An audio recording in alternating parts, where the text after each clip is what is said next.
Hi అండి. నేను ఈ వీడియో మీకు ఇప్పుడు చిన్న చిన్న షార్ట్స్లో పెడుతున్నా. నేను శ్రీశైలం వెళ్ళినప్పుడు త్రిపురాంతకం ప్లస్ ఈ శిఖర దర్శనం మెయిన్. నాకు ఈ శిఖర దర్శనం, మా అమ్మవారి దర్శనం మాకు సాయంత్రం అయితే టిక్కెట్లు దొరికాయి. తెల్లవారుజామున దొరికిందండి పూజకి.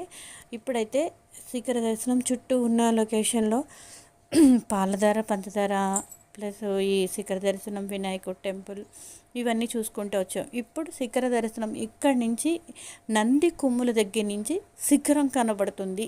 అదేంటి నిజంగా చాలా చాలా గ్రేట్. ఎంత కొండలు దాటి ఎన్ని రౌండ్లు, చాలా దూరం అండి వచ్చాము. అంత 25 కిలోమీటర్ల పైన దాటిన తర్వాత మనకి అంత దూరం నుంచి శిఖర దర్శనం కనపడుతుందంటే అబ్బాబ్బా, చూసి అదృష్టం ఉండాలి. ఇంత పైకి ఎక్కి అంత పైకి మెట్లు ఎక్కి వెళ్ళాలన్నమాట. చాలా పెద్ద పెద్ద వాళ్ళు అయితే వస్తున్నారండి. నెక్స్ట్ మేము పాలధార పంచదార, అక్కడ ఆదిశంకరాచార్యుల వారి పాదాలు ఉన్నాయట. ఆయన గుడి కూడా ఉందండి. వీడియో అయితే ఎలా చేయలేదు.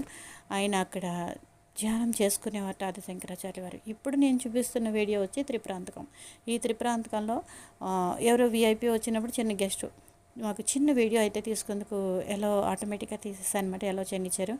ఇక్కడ కళ్యాణం అది అయింది ముందర రోజు. నేను ఇంకో విషయం, ఈ శ్రీచక్రం ఇక్కడ అమ్మవారికి కుంకుమది ఉన్నదండి.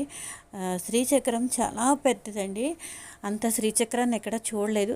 మన చేతులతో మనమే స్వయంగా కుంకుమ పూజ చేసుకునే అవకాశం ఈ త్రిపురాంతకంలో ఉందండి.